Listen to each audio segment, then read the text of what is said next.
A Star Citizen player just posted a screenshot showing nearly 2 billion AUEC in their account, and the community's response reveals something most people completely miss about virtual wealth. While everyone's begging for handouts in the comments, there's a deeper story unfolding about what happens when someone essentially breaks an economy that was designed to be unbreakable. This isn't just about having more money than you can spend. It's about accidentally discovering a completely different game hidden inside Star Citizen that exists beyond the credit grind, where the rules change entirely and your biggest problem becomes figuring out what to do when you can afford literally everything. You've probably been there, grinding credits in Star Citizen, convinced that hitting your first 100 million would solve all your problems. Maybe you're still working toward that first constellation, calculating how many bounty missions you need for a Carrack, or dreaming about the day you can casually buy an 890 jump without checking your balance twice. But seeing this player's account balance reveals something most of us never consider. Star Citizen's economy has an actual ceiling, and reaching it creates problems nobody warns you about. The thing is, infinite wealth in a virtual world doesn't just change what you can buy. It fundamentally rewrites how you interact with every other player, every mission,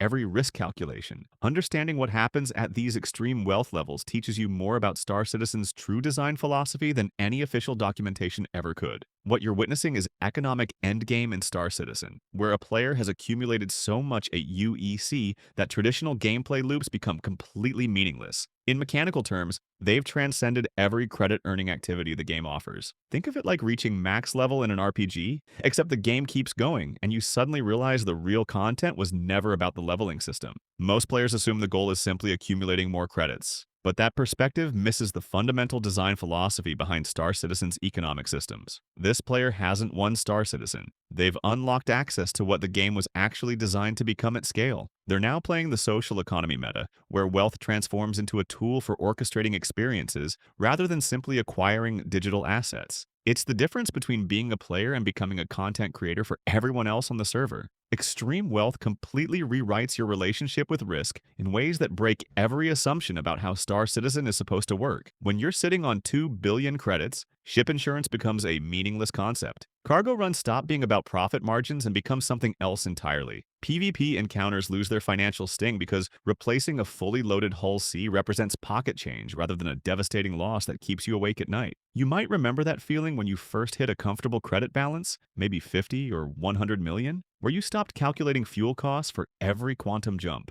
where losing a ship went from "there goes 3 days of grinding" to "well, that was annoying." Now multiply that sensation by 20. But this player's situation gets more fascinating when you look at how they built their fortune. They made their money through Wicklow component trading and pure Karenite transactions with other players, completely bypassing the NPC-driven mission economy that most of us grind through daily. They've positioned themselves as a market maker in the player-to-player economy, which operates on completely different principles than anything the game officially teaches you. The 4.3.2 live build has made these rare materials even more scarce and valuable, creating arbitrage opportunities that only players with substantial starting capital can realistically exploit. While you're running bounties for 100,000 credits, they're facilitating single transactions worth tens of millions. You're probably thinking that sounds like a pretty good problem to have, and you're not wrong. But consider this carefully. When was the last time you felt genuinely excited about earning credits in Star Citizen? For most players, it happens when you're working towards something specific. That next ship upgrade, a particular loadout,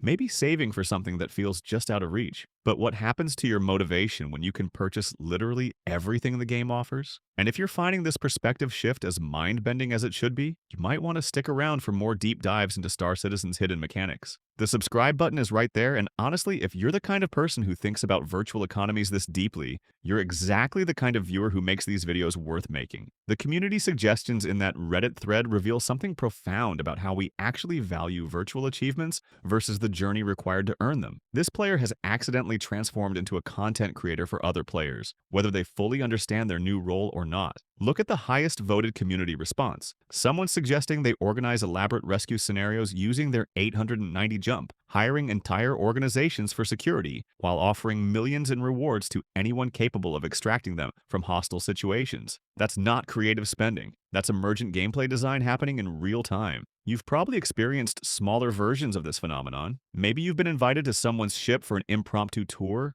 or witnessed a wealthy player organizing racing events at Crusader. These moments happen because Star Citizen's underlying systems are specifically architected to support this kind of player-driven content creation, but most of us never accumulate the financial resources necessary to make it viable. This player has unlocked what amounts to a dungeon master role in an MMO that doesn't officially acknowledge that such a role exists. They can create objectives, fund expeditions, and orchestrate complex scenarios involving dozens of other players, all because they've transcended the basic economic constraints that limit everyone else's creative possibilities. They're not just playing Star Citizen anymore, they're directing it. You know that moment when someone fundamentally changes your perspective on what's possible in Star Citizen? You're grinding away at basic missions, earning 45,000 credits for clearing a bunker, or maybe 71,000 for completing one of those new siege missions. When you encounter a player who operates on a completely different economic level, they casually mention losing a fully loaded caterpillar to pirates like it's no big deal, or they transfer you enough credits to buy any ship you want without expecting anything in return. There's this weird psychological effect that happens next. Suddenly, you have access to ships and equipment you weren't ready for, activities that exceed your skill level, and complete disconnection from the progression systems that previously motivated your gameplay.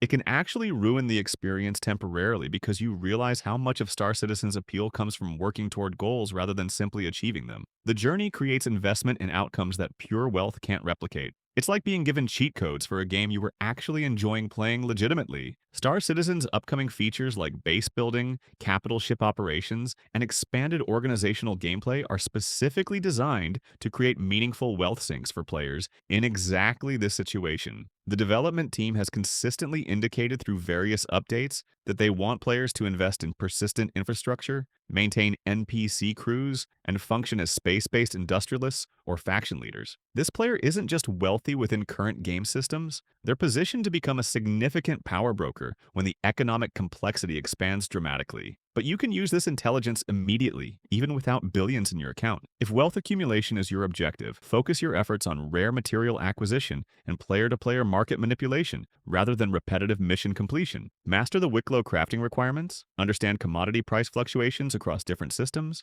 and most importantly, cultivate relationships with other serious traders. The substantial profits exist in becoming the supplier other players seek when they need specific rare components, not in hauling basic commodities between predictable trade routes. Think of yourself as building toward becoming a faction leader rather than just a wealthy individual player. The infrastructure for this kind of gameplay already exists. Most players just don't have the capital to access it.